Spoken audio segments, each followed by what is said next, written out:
or sit? We'll stand. Yes, ma'am. So, Coach Franklin, on behalf of the Verbo Fiesta Bowl, I'm the chair, Judy Burness, Eric Moses, our executive director. We are so excited to welcome you all the way from Happy Valley to the Valley of the Sun, where Penn State is already 7-0 in the Fiesta Bowl. So, let's see what we can do this time. Yes, ma'am. Thank you so much. Congratulations. Yeah, thank you. Congratulations. Appreciate it. Look forward to We seeing look you forward out. to it as well. Absolutely. Thank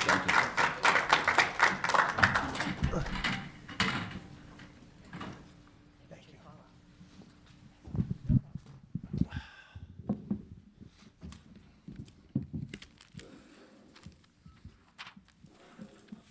Start with an opening statement from Coach, then raise your hand and we'll get a mic to you. So like always, I want to thank you guys for covering Penn State football. We appreciate that, and we don't take it for granted. And I don't just come in and say that each week. I mean it. I want to thank the fans. It was phenomenal. The environment was phenomenal. The turnout was unbelievable. We have the second largest stadium in college football, fourth largest stadium in the world, and 99% of the stadium was filled up with our fans, and it made a huge difference.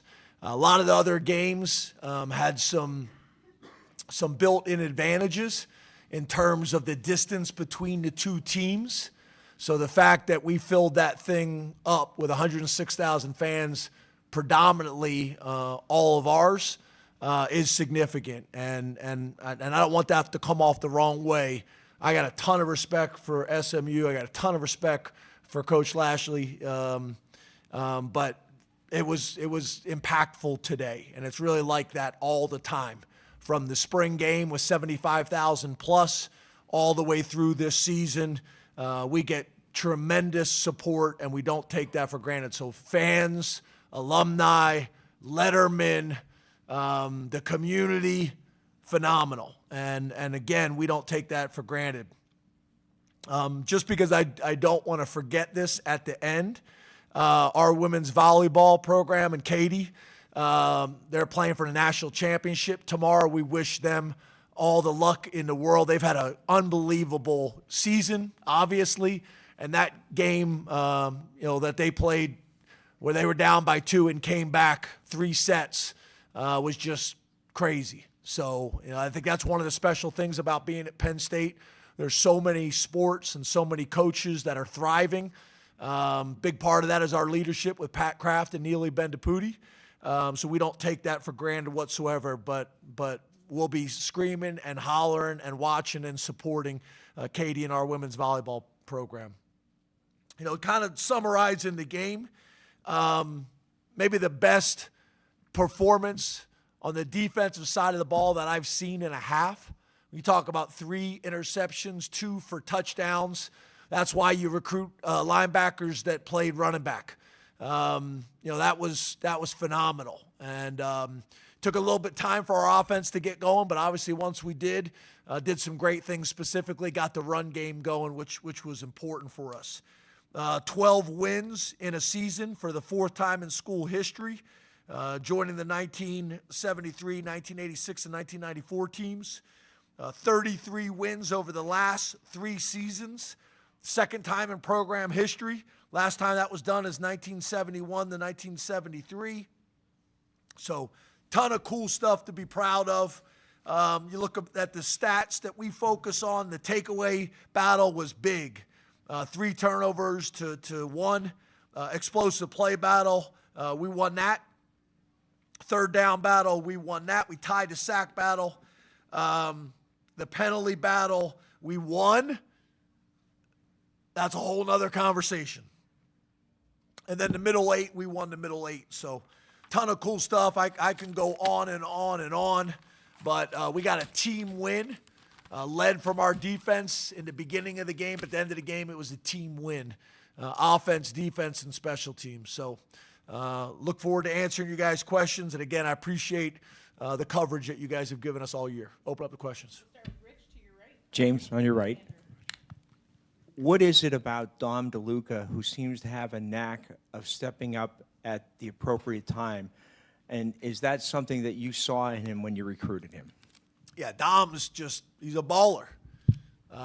You're talking about a guy who was Pennsylvania Player of the Year, won a state championship on a torn ACL, gray-shirted to be able to come here, came as a walk-on, earned a scholarship, and what a shame that there may not be more stories like this in college football with the 105 rule.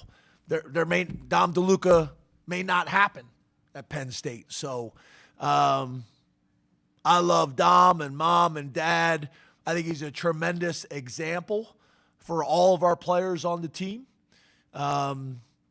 He's got a smile on his face. He's appreciative. He works his tail off. Trusted us when we talked about the positions that we wanted to play him. And whatever role we've asked him to do, he's done it 100 miles an hour. So there's a ton of changes in college football, but this is one of these that I'm struggling with because there's been so many special stories over the years of walk-ons, whether they've earned a scholarship or not. They've been just such a significant part of the game and our history. So it breaks my heart a little bit that maybe Dom isn't here, if these rules were in place. So just a tremendous young man. He's a captain. He's awesome. He's awesome. Go Andrew on the left here. Coach, over here, I also wanted to ask about Dom. I believe after he had surgery on his knee in high school, he called you very emotional. You told him he'd be back bigger, stronger, better than ever. What does it mean for you now to watch him then have this kind of moment in this stage? Yeah, it's awesome, right? We talk about the journey a lot in our program, and everybody's journey is different. Everybody's race is different, and you got to run your race and maximize the opportunities that you get. And I think he's a great example of that. And I think it's obviously also, the medical team that we have here. This isn't the old days. You can come back from these things better than ever before. And Wayne Sebastianelli does a phenomenal job for our student athletes. And, I think Dom's a great example of that. But I love the guy. I love the guys in that locker room. I said it to them in there, and I'll say it again. One of the, in my opinion, one of the few places left where it's a real college football program in there. It's a real college football program in there, and a college football program that everybody should be proud of because those guys are doing it the right way, and at a time where it's more challenging than it's ever been. These guys put the team first. They put their teammates first. They sacrifice. A lot of distractions right now, and these guys could have played for Penn State in the 90s, the 80s, the 70s, and the 60s. No disrespect to the 50s, but they could have played there too. But I'm proud to be their head football coach. Brendan and then Allie. James, on your first defensive series, there seemed to be some miscommunication and some emotions running pretty high. What flipped that you guys were able to kind of rebound from that and then just play so dominantly the rest of the way? First of all, they're good. They're very, very good on offense. And I don't know if he is or not, but that quarterback, I think he's related to Lamar Jackson. Like that's how he plays. That's how we felt about him on film. He is a dynamic, scary athlete. Combine that with the tempo that they're going extremely fast. One of the things that I think happens sometimes that I don't think necessarily people understand is different conferences, how quickly they spot the ball, the tempo of the game. It's different. That's why when you get to these bowl games and things like that, it can be very, very different in how the game is managed. And I don't mean that as a knock on anybody. I'm just telling you, it was fast today. Combination of them and how they run their offense and what they do. Did a great job. And we need to get settled down. We didn't face that a whole lot this year. We tried to simulate it in practice by going good on good. But it's one thing to go 6 plays doing it. It's another thing to do it, against that type of team who does it for a living. And obviously their head coach does a phenomenal job with it, and that's his reputation. So we just had to get the guys settled down, get their cleats in the ground, get the calls in, execute the calls. And then once we did that, then, I thought although we didn't get him on the ground as many times as I think we could have, we impacted him dramatically. And I thought, like, even the one that Smith-Vilbert had where he didn't make the sack, but he kept contained. He did not allow the guy to get outside, kept him in the pocket, and he just kept running around. Those things were huge. Our pass rush lanes were disciplined and productive today, and we needed that against one of the more dynamic quarterbacks in the country. James, you just mentioned the other generations of Penn State players that have come before. In the generation of greatness uniform. There it is. But I think when it comes to making history at a place like Penn State, it's so difficult.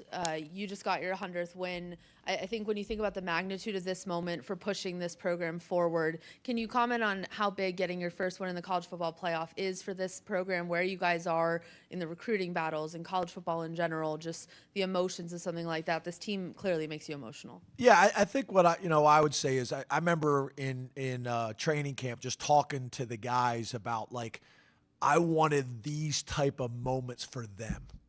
I want them to experience what it's like to win a Big Ten championship and play in that type of game and in that stadium and in that environment.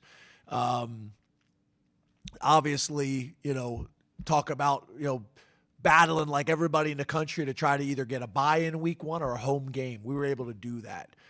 To watch Sal leaving the field today, like he was taking the moment in. It's his last game at Beaver Stadium. He's played here for 9, 10, 11 years, however long he's been here. And he didn't want to leave the field. And not an emotional guy. He's emotional. It's emotional for all of us. A lot of college coaches I saw this week talking about, this is a 4-game season. It's not. It's a 1-game season with an average of 65 plays on offense, 65 plays on defense, and 20 plays on special teams. And how you value those reps and how you prepare for those reps would give you an opportunity to play again. And we're in a 1-game season. And we just extended our season 1 more game, 65 more plays. I think we got 10 days or whatever it may be. And every one of them is like gold. And not only that, I also want them to get some time with their families for Christmas. You're trying to balance all of those things. These guys are going through it for, the freshmen for the first time, but even the vets, depending on what bowl game we played in, depending on the time of the year. Another New Year's 6 game, we've played in a bunch of them. Dramatic pause, just so everybody can take that in. We played in a bunch of them. My family, we're used to spending Christmas in hotels. Not everybody is. So we got to do whatever we got to do to put ourselves in the best position to win this game. But I also want to be respectful and thoughtful of these guys' families and the holidays as well. And we got a good plan for that. So, I appreciate you bringing up the 100 wins and all that kind of stuff.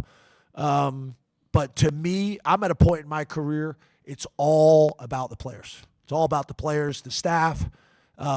It's cool. Terry Smith, been there for every single one of them. Chuck Losey, every single one of them. So cool. Last 2, Neil, and then Tyler. James, 4th and 1 from your 19. Kevin Threlkill, Andy Frank, every single one of them. 4th and 1 from your 19. You went Shocker, for this guy. Yeah, well, sorry. I thought it was a Anybody big play. shocked by this? And what effect do you think that had that you were able to defend that afterwards? Yeah, we fumbled the snap. That's why we didn't pick it up. But that was huge, right? I told the guys we were going to call the game aggressively on offense, defense, and special teams. I wanted them to play aggressively. I wanted Tom Allen and Andy Kotelnicki and Justin Lustig to call the game aggressively. Don't play on your heels, play on your toes. So we get 4th and 1. I can't say that all week long and then not do it. When you pick it up, it's a great call. When you don't pick it up, it's a bad call.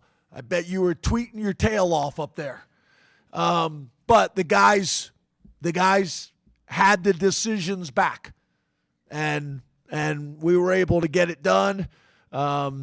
Obviously, huge plays in the game. We got to be able to pick up 4th and 1, and I'd call it again. I'd call it again. Hey, James.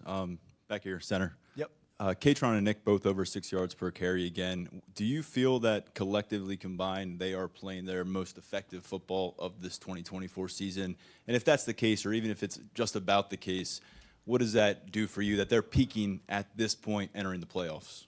Yeah, it took us a little time to get going on offense and specifically in the run game.